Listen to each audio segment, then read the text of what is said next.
Today we'll be talking about handling UndoRedo in Sencha applications. Let me first introduce myself a little bit. My name is Nickolay Platonov. I represent Bryntum company here.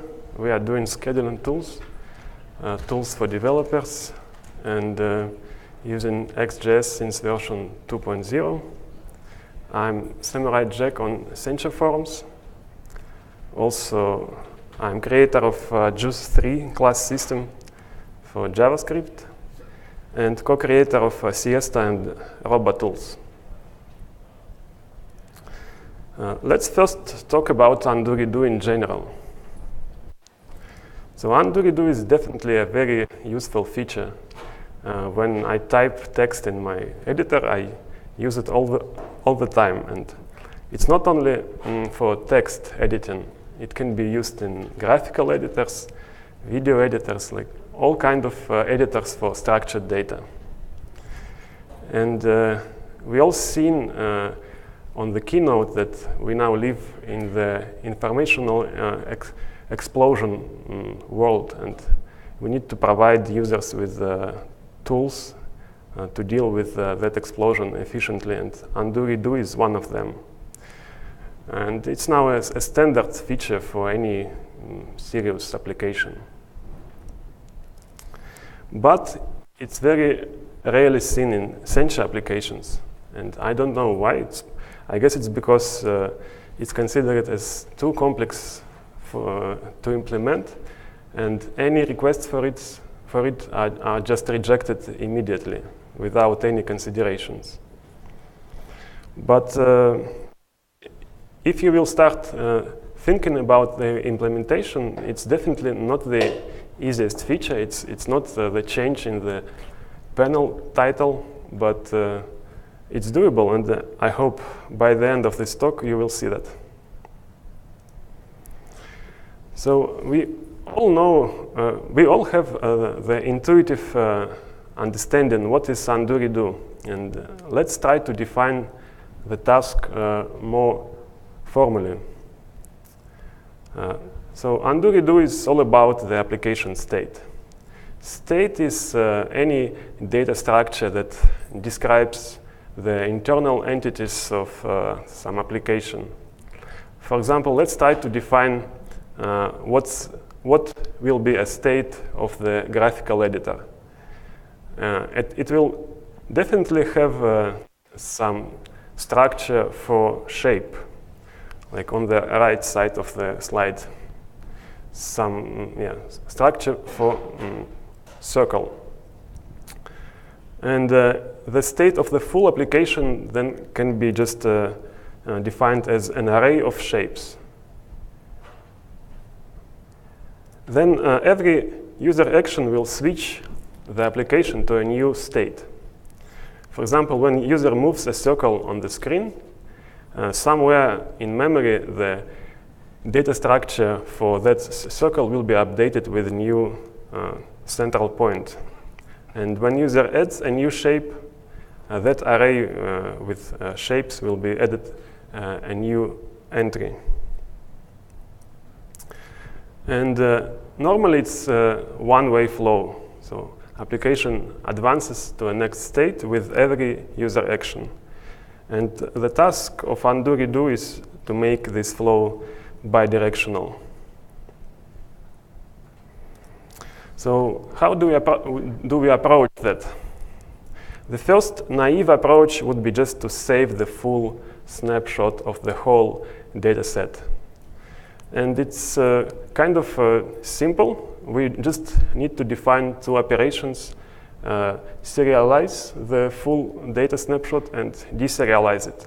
And then when user will be clicking undo or redo, we just take that snapshot, deserialize it, and place it as a new application state.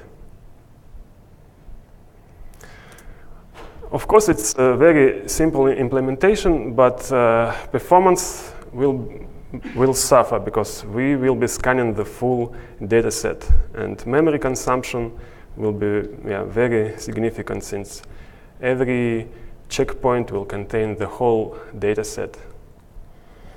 And if we think a little bit, we don't need to save the full data. We can only save the diff between the states. And that's the second approach. So if we will define some diff operation like we have for text, and I guess everyone seen that when they do merge, when they merge branches in version control, there is a diff. And the same operation can be defined for structured data, for JSON, for XML, whatever. So if we have initial state and we have diff, we can apply that diff to initial state and get the next state. In this approach, memory consumption will be much better since we only store the actually changed data. But we will need to define that diff operation, and it can be quite a complex thing. And the performance of that diff is n cube in general, so it is questionable. The third approach would be to save the changelog between the states. And it's essentially the same as the second approach, but every diff now is a list of smaller actions, like a changelog entry. And actions are small, atomic, and reversible. And action is just some data object that describes the change in the application state. And this approach is best in terms of performance and memory consumption, since we only deal with changed data. We don't have to scan the full data set. And it's not hard to implement, but application now needs to be aware about the UndoRedo. It needs to be aware that there is undo and redo changes. And also, I'll briefly mention the architectural requirements that application should follow to implement UndoRedo successfully. It's basically only one requirement, that application should follow the MVC pattern as much as possible and keep all the state in the model and not in views or controllers. This is because when you keep the state in the view, it will have different API to access it, so it will be hard to define the unified process to access it, and change it. Now meet Robo. Robo is UndoRedo framework developed by Bryntum. It targets essential applications, supports XJS 5 and 6, and out of the box it operates on XJS data stores. So you give it a store and it will revert it to previous state. But it can be customized to some specific application needs. So if you still have some state in the view, it's still possible to track it and to apply UndoRedo to it. First, some terminology. We call the transition between the states a transaction in Robo. And every transaction will consist from smaller actions. If we remember the changelog approach, so the transaction is like a small changelog. And the actions are created from events fired by the store when user changes data in it. Let's see it in action.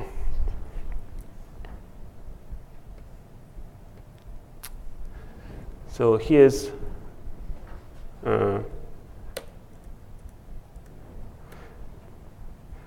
a grid with some salary calculation application, and it has UndoRedo buttons. Let's try to change some field.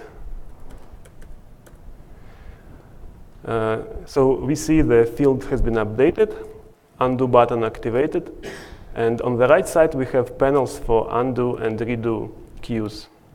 So we see there's one transaction created, and that transaction has only one action, which is a change for the first name field. So we can undo it, redo, and when we undo it, transaction goes from undo queue to redo queue. So this small example, it has 3 fields for salary, and all 3 fields are dependent on each other. So one is updated, the other 2 updated automatically. So when we update hourly rate, for example, there's a new transaction created, and it has 2 actions. First action describes the change in the hourly rate, and second action describes change in monthly salary and yearly salary. And when we undo it, all 3 fields will be reverted to previous state. And of course, it works for adding records and removing them.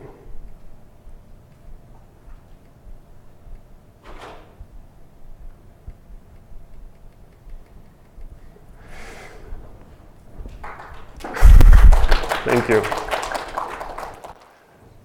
Okay.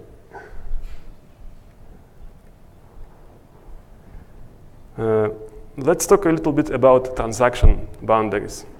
So application may define some complex rules for data processing. Like we've seen in the previous example, just 2 fields were calculated, but it can be like 10 fields.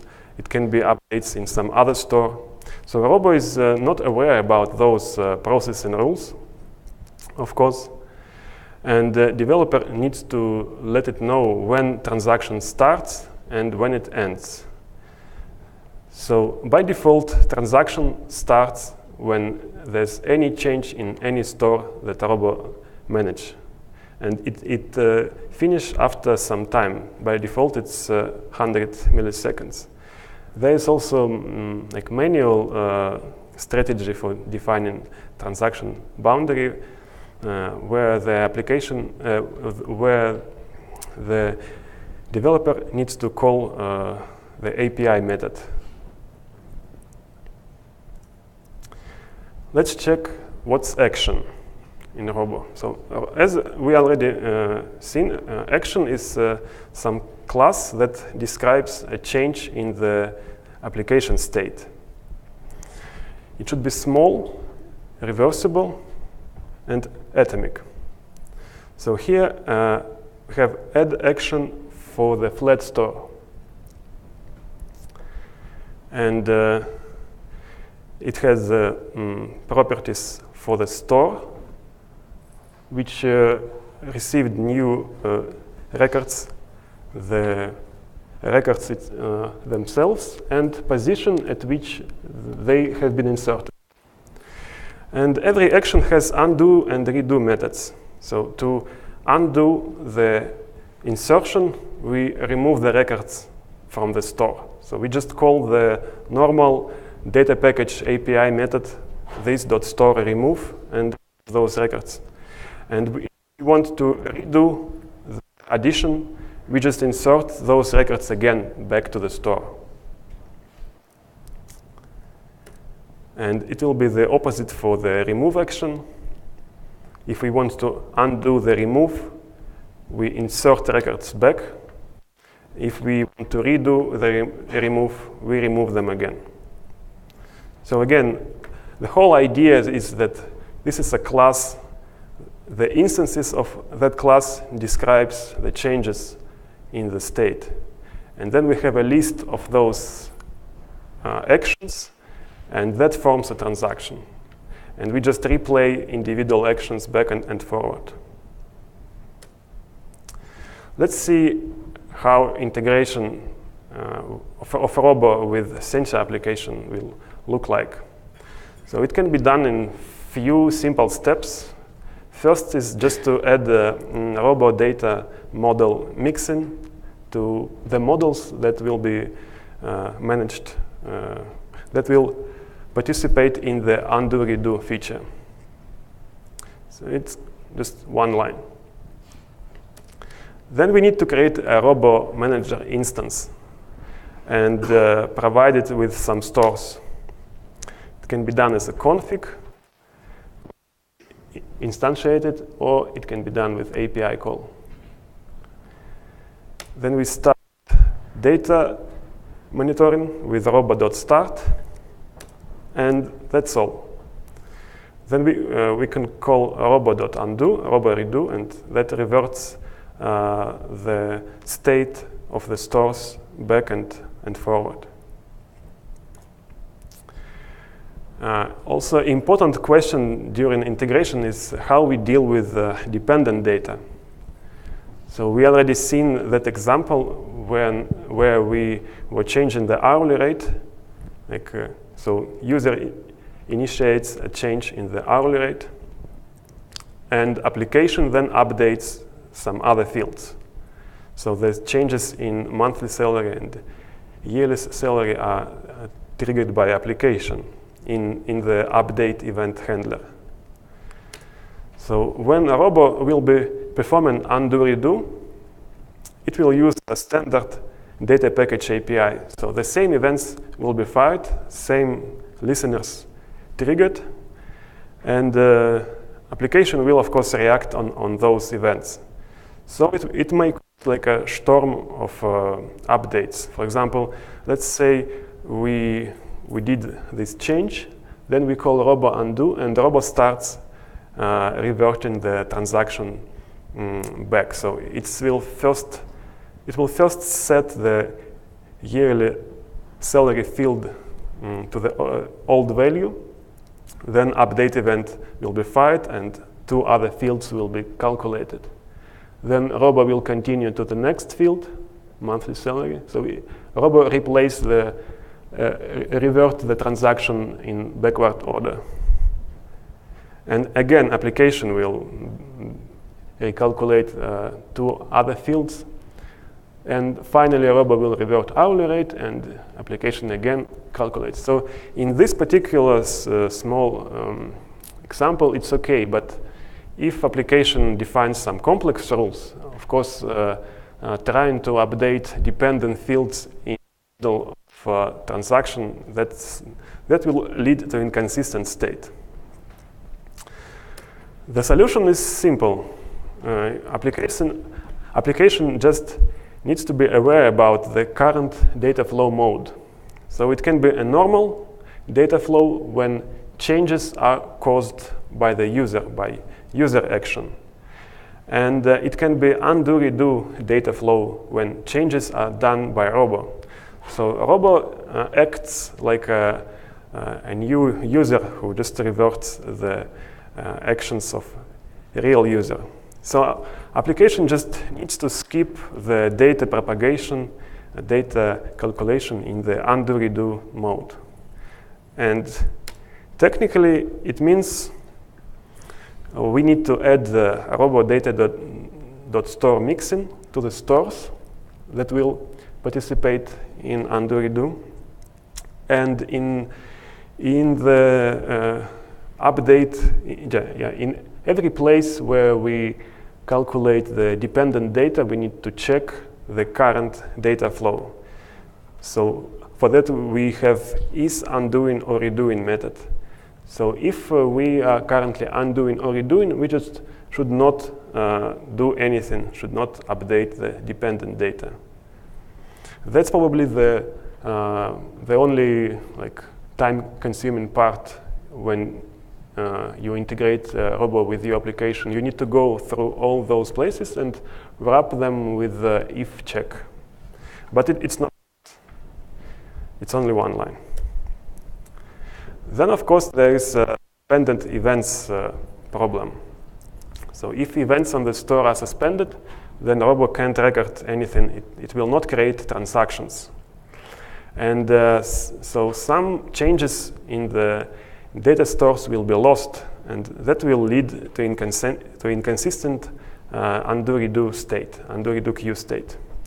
So again, solution is just not change data if events are suspended, or maybe suspend events with the queuing. Other option would be to create missing actions manually with the API call. So Robo is a framework for UndoRedo, so it can adapt to some application needs.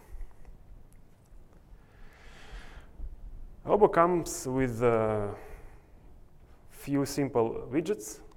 It's 2 buttons, UndoRedo, as we see that in any other application.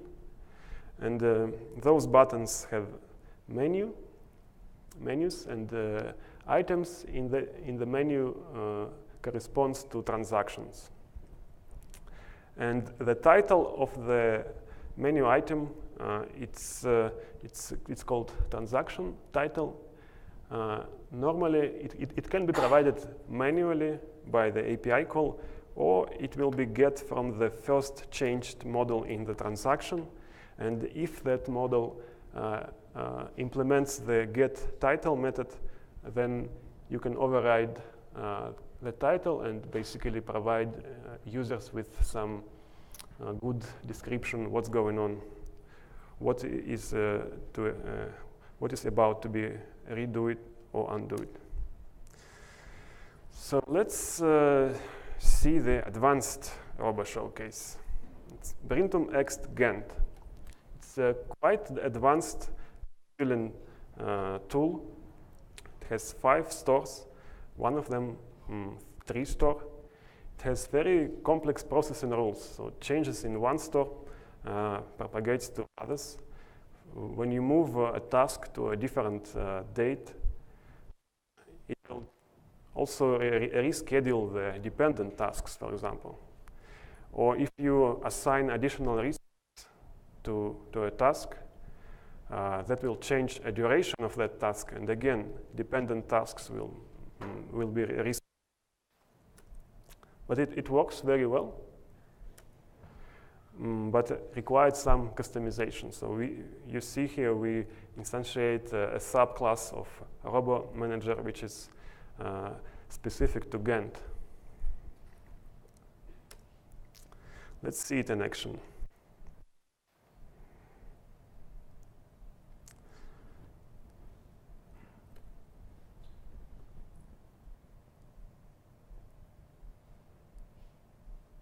So here's our Gantt chart.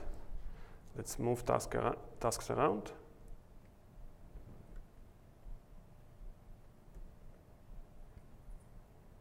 Let's maybe change the %done value for some of them. Let's rename one of the tasks. New name. What else? And just move it a little bit more. And we have our undo button, and it just works. And we can redo those actions. Yeah, thank you. It all works.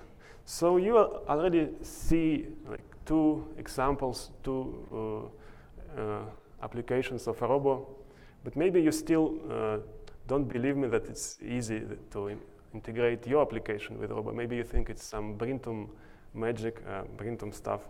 So I thought I will try to add UndoRedo to some of the third-party code, just to see how much effort it takes and how much time it takes. So for that, I chose XJS calendar example in XJS 6.02.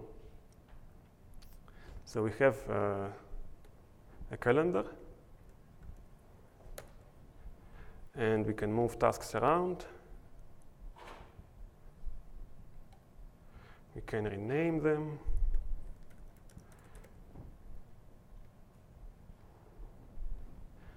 So yeah, let's try to add UndoRedo to this example, to this application, and see how much time it will take. So let's find a slide with integration details. Yeah, so first step, we need to add mixin to the models. I'll copy this line. And in the calendar example, we have only two models. It's calendar model and event model. So let's add that mixin. The event model, calendar model. And now that we are referencing Robo classes in the application, we need to add a setting to the loader.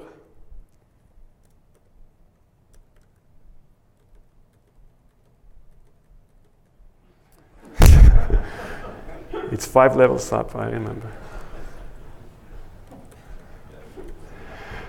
Okay, let's see if it loads.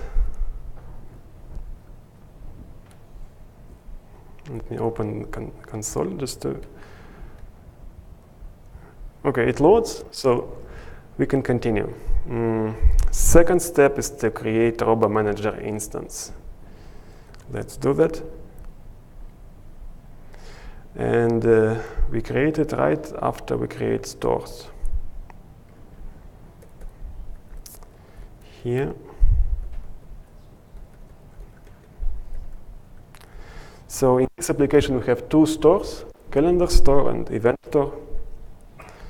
We instantiate Robo after we have our stores. And we provide those stores to Robo. And we need to add a requirement for robo.manager.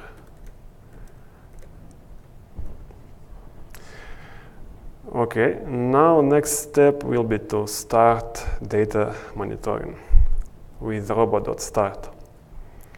Usually we do that when all the initial data is loaded. Okay, so here we have the data already in files. So we just start it. Let's see if it loads now. Okay, all is fine. And yeah, we also need the UndoRedo buttons here. Let's add them to this toolbar. And the toolbar is in the calendar panel. Here's its config, items, and we have xtype robo undo button and robo redo button. And these buttons, they need a Robo instance just to get the information about transactions. So we provided from the application to the calendar panel. Robo. Okay, now in calendar panel we have it as a property. And we can provide it to the button.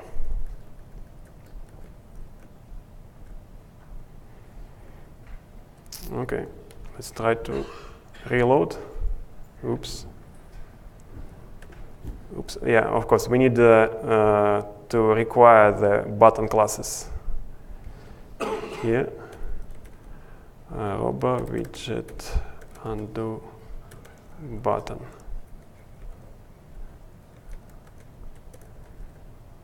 And redo button. Let's see what happened now. Yeah. So we have our undo and redo buttons. Let's try to change something in the application. Let's try to reschedule some event. And we see the undo button is activated and it has a transaction in it. So let's try to undo it. And nothing happens. Okay, let's check if it works for task removing. So we delete the event it's a new transaction, and we undo, and it works. So what if we add a new event? New event. And undo still works. So the only problem is that the application does not react on the undo, on update event. So I will go straight to the place where there's a problem. It's in the base view class. So here in the onUpdate handler, the application performs a refresh, but only if operation is commit. I don't know why it was done like that. In this example, I guess maybe it was trying to save on the number of refreshes, but it uses edit and edit anyway, so it will be only one update event anyway, so we'll just comment this for the demo purposes and try again. So now it should work. Yeah, now it works. So it took me, I don't know, 10 minutes to add UndoRedo to the calendar. Yeah, you see, it's not hard. And so yeah, with Robo, it's quite simple to add UndoRedo to any essential application if you just follow some simple rules during development.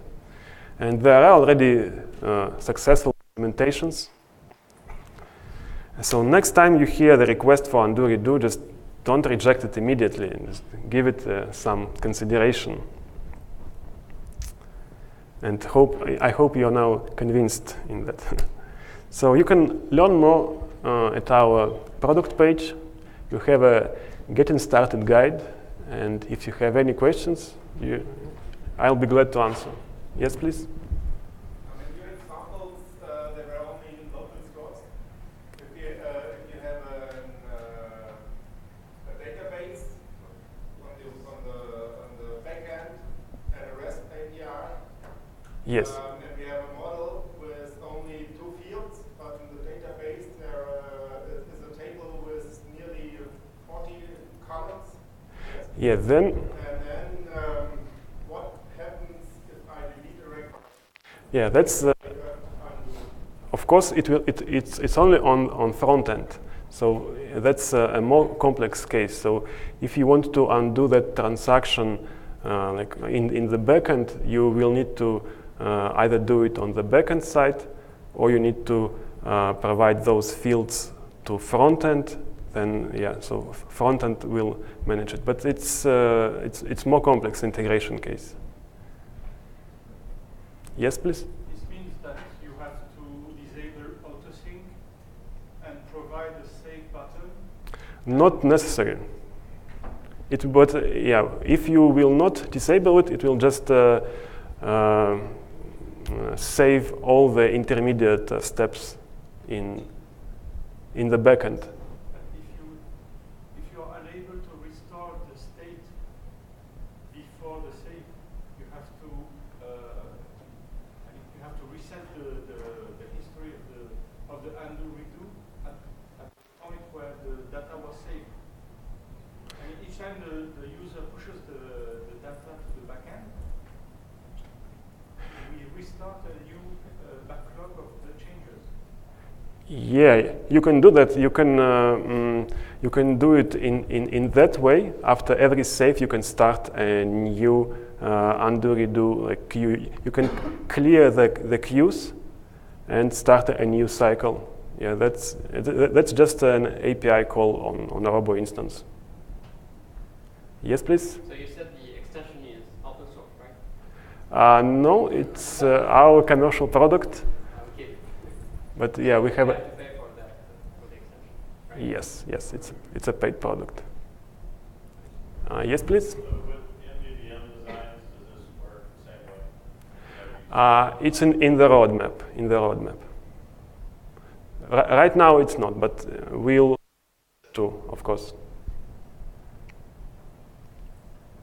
Yes, please? If I'm defining my stores in my view model, I'm defining it nicely so that it gets instantiated with view. When would you hook up all this Robo stuff into it? Can you The store and the web. can you repeat? Well, now you're instantiating your stores and then making Robo aware of it. Okay. But if you're defining it in your view model, for instance, so store config in my view model, when would I hook it up to Robo? Well, it can be done, for example, when you instantiate a view or an outer view or in the controller. So yeah, it all depends from the application.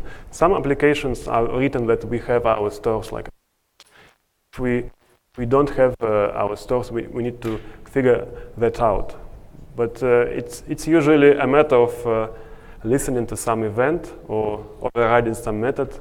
Just need to find a point in time when the stores are available, and who can create Robo instance. Yes. You may have mentioned it, but I haven't heard it. Do the undo and redo events include like a callback so that you can sync data up to the server, for example? Again, please. Do the undo and redo events include a callback that you can attach more to it, or is it just straight to the store? There are undo redo events on the Robo instance, so you can listen those events on the Robo instance. Yes, please. Yeah. If you have two stores, for example, order and items, Okay. and you delete the order, so it deletes the items. Okay. If you want to undo, you have to restore both Right. records at the same time. Can you link the events? Well, it will just listen to all the events from all the stores you give to it. So if it also depends from the implementation. So if in your implementation you delete all the order items like manually, then those will be just restored. And if you have like a store as a property of the some other model, and I saw that, then it will require some additional handling. You will need to create a new store and populate it with new data. But again, it's a bit more complex, but it's just the Robo API. Yes? Is it strictly the developer license, or as an ISP, do I need to worry about OEM? I guess you can email us and we'll figure out. All right, thank you. Okay, any more questions? Yes? What about the local storage? Do you support that? Local storage is not supported. Basically, it keeps all the information just in memory, but I don't. Yeah, if you require like a very big undo queues, then yeah, it can be used, I guess. Yeah.